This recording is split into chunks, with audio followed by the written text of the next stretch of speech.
Dans le cadre de la couverture sécuritaire de cette édition 2025, la Brigade nationale des sapeurs-pompiers a déployé des moyens matériels et humains conséquents, d'autant plus que l'événement grandit d'année en année.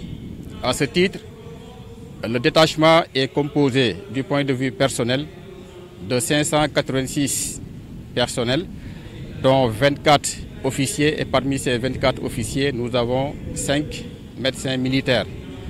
Du point de vue moyens, engins et véhicules d'intervention, nous avons déployé 65 véhicules et engins d'intervention, dont 14 ambulances. Toujours parmi ces moyens d'intervention, nous avons des moyens spécialisés tels que les moyens de sauvetage et de déblaiement. Nous avons également une équipe de drones et de reconnaissance et de surveillance.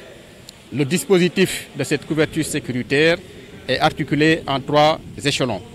Un premier échelon qui prend en compte Popenguine en tant que tel, c'est-à-dire la ville. Donc c'est un dispositif qui est installé dans la ville et qui assure tous les services de sécurité nécessaires dans la ville, que ce soit à l'ancien sanctuaire ou bien au niveau sanctuaire, à la basilique, etc. Nous avons un deuxième échelon qui prend en compte les axes qui mènent à Popenguine et un troisième échelon constitué par les gardes normales des unités encadrantes telles que les unités de Mbour, les unités de Kaolack, les unités de Thiès, les unités de Dakar et les unités de Saint-Louis, en tout cas toutes les unités qui concourent à cette activité. Alors, étant donné que, donc, au bilan, puisque nous sommes là, nous sommes engagés depuis le 6 juin, donc depuis jeudi, nous sommes là. Nous avons enregistré un bilan satisfaisant, en tout cas provisoirement. Jusqu'à présent, nous sommes à 60 sorties, c'est-à-dire 60 interventions. Et ces interventions, parmi ces 60 interventions, nous n'avons que 4 sorties pour accident de la circulation. Et ces interventions ont occasionné 39 victimes. Et parmi ces 39 victimes, nous avons 5 blessés liés aux accidents de la circulation. Donc, parallèlement, nous menons aussi des consultations gratuites avec nos personnels médicaux. Donc, jusqu'à présent, nous sommes à 178 patients, c'est-à-dire qui ont pu être consultés gratuitement. Donc, voilà grosso modo le bilan de notre intervention qui est provisoire, c'est-à-dire qui est évolutif. Le pèlerinage également a toujours été marqué par le rythme des marches.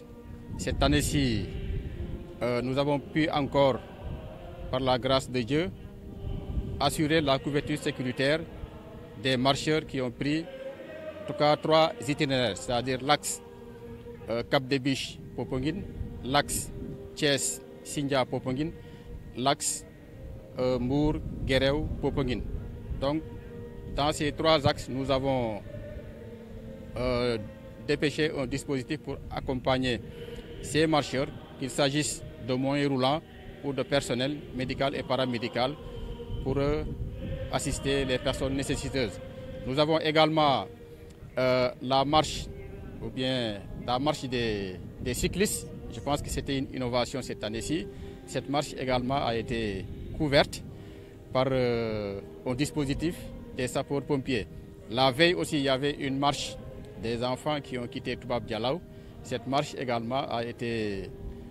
la couverture sécuritaire de cette marche a été également assurée par les sapeurs-pompiers.